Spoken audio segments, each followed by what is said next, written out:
Sa araw na to, meron po tayong panibagong video mga katiknoy at meron nga po tayo dito ng isang unit na Alcatel. Nang issue po nito, lumobo na po ang battery. Ayaw na po gumana ng unit at ayaw na rin po niya mag-charge. So tinanggal ko na po dito mga katiknoy ang lobo na battery niya para kunin po natin dito ang BMS ng battery at ililipat po natin dito sa isang battery para maikabit po natin dito sa unit na Alcatel. Ito na po yung battery na i-convert po natin dito sa battery ng Alcatel mga katiknoy at simply tatanggalin po natin dito ang BMS ng battery at ito na po ang i-convert po natin dito. Ito po yung mga katiknoy ang BMS ng battery at kailangan po natin itong tanggalin para dito po natin i-convert and ipapalit po natin na battery dito sa Alcatel. So yun ang mga katiknoy, tatanggalin na po natin dito at lalagyan na po natin ng konting lid para malambot po siyang tanggalin.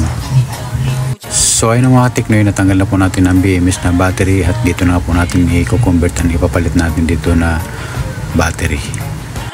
So lalagyan lang natin ito mga katiknoy ng kunting lead ang negative sa positive. So yung pinaka-importante po ito mga katiknoy, ang negative sa positive na hindi po magkabaliktad po ang kabit natin dito dahil pagka nagkabaliktad po ito, uusok po ang ating battery. Lagyan lang po natin ito mga katiknoy ng kunting lead ang dulo ng wire na to, ang negative saka positive.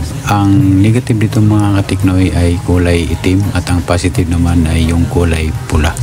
Kailangan lang po natin ito mga katiknoy, hindi po tayo dito magkamali o magkabaliktad po ng kabit para hindi po umusok ang BMS ng battery.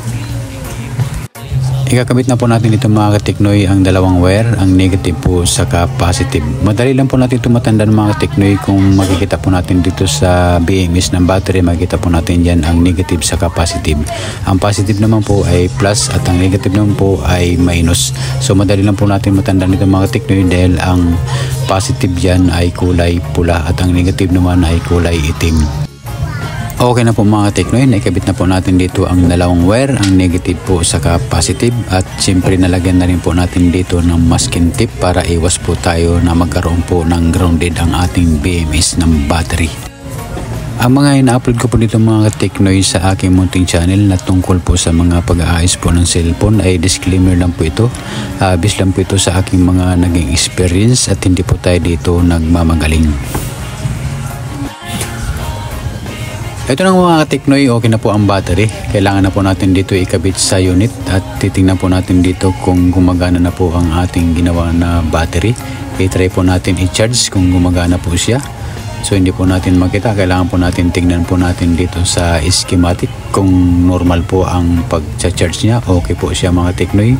Wala lang po siyang display dahil lubat na lubat pa po ang battery. So ayun mga katiknoy at i-fix na po natin ito. Lagyan na po natin ito, ibalik na po natin dito ang mga tornilyo.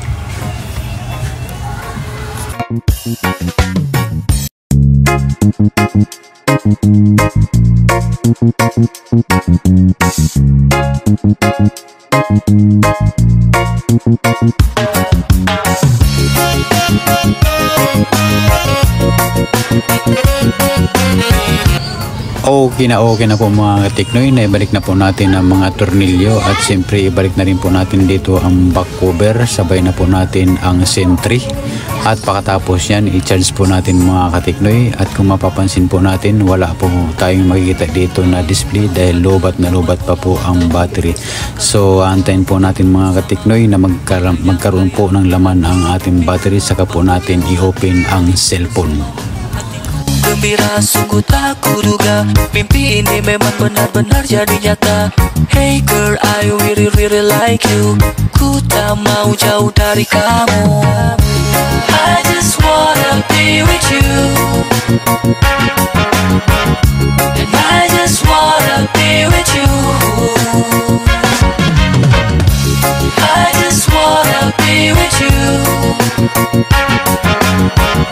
And I just wanna be with you. Tiap hari ku pandang foto indah wajahmu terpampang di dinding. Okay na po mga katiknoy, may laman na po ang battery. Pwede na po natin ito i-open. Hindi na po natin makita sa camera ang percentage ng battery. kita berdua. Yang lain mah hanya cukup menonton saja. Ku bahagia serasa di surga, didampingi wanita yang selalu ku puja.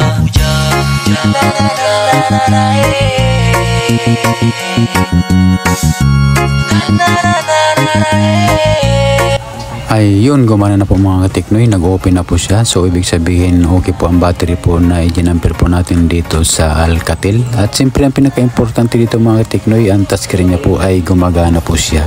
So ayun mga katiknoy, hanggang dito na muna ang simpleng video na to. Magkita-kita po tayo sa mga susunod na mga video. Mag-ingat po kayo palagi, and God bless po sa ating lahat. Bye-bye!